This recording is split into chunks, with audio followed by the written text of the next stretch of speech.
আল্লাহর কাছে ডাকি, আল্লাহ তুমি আমাকে কালা কুপোষারটা সন্তান দাও, তবু তুমি আমার একটা বাচ্চা দাও যে আমাকে মা বলে ডাকবে। লিফটে ঢুকবে তখনও ঘুরে ফিরে আমার দিকে 2-3 বার তাকাচ্ছিল।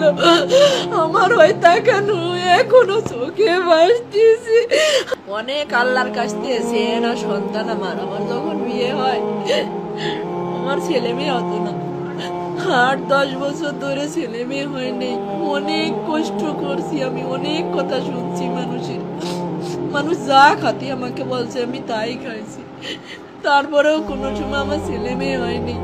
এক সময় আমি নামাজ রোজা কোরআন শরীফ এইগুলো করতে শুরু করি আর আল্লাহর কাছে ডাকি, আল্লাহ তুমি আমাকে কালা কুপোষারটা সন্তান দাও, তবু তুমি আমার একটা বাচ্চা দাও যে আমাকে মা বলে ডাকবে।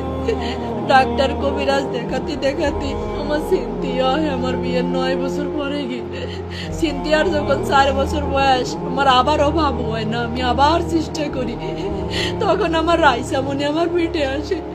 হ্যাঁ, তখন থেকে আমাদের জীবনটা বদলে যায়। আমাদের জীবনটা এত সুখের ছিল না, অনেক কষ্টের ছিল আমার জীবনটা আর আমার স্বামীর জীবনটা। একে তো সন্তান হারা, আমাদের টাকা পয়সার সমস্যা, সবকিছুর সমস্যা ছিল। যখন আমার রাইসা আমার গর্ভে আসে আমার জীবনটাই বদলে যায়।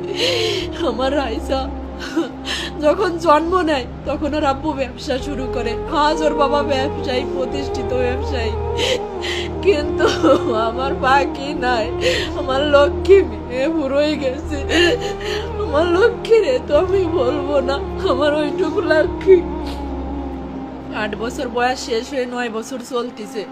9 পারা কোরআন শরীফ পড়েছে আমার রাইসামনির বয়স যখন 3 বছর। আর আমার সিনথিয়া, আমার তখন ছেলে বাবুটা হয়নি। আমার বাবু তখন 4-5 মাসের পেটে।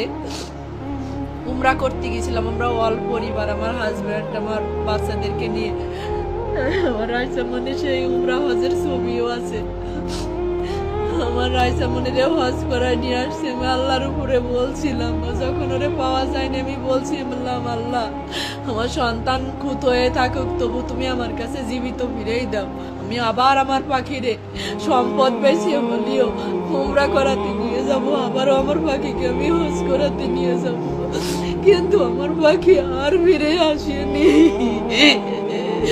আর আমার পাখি যে চলে যাবে, ওই দিন আমি চেয়ার ধরে ডাইনিং টেবিলের কাছে দাঁড়াইছিলাম আর আমার পাখি যখন যাচ্ছিল দরজা দিয়ে লিফটে ঢুকবে তখনও ঘুরে ফিরে আমার দিকে 2-3 বার তাকাচ্ছিল।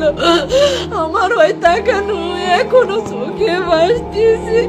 আমার পাখি মরে গেছে। আমার এত লক্ষ্মী মেয়ে আমার রাইসা ছিল। আমার পুরো বাসাটা নাড়াই খাতো।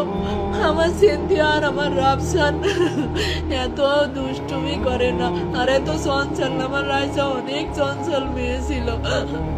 আর আমার দুলালি আজকে আমার কাছে ফিরে আসছিল।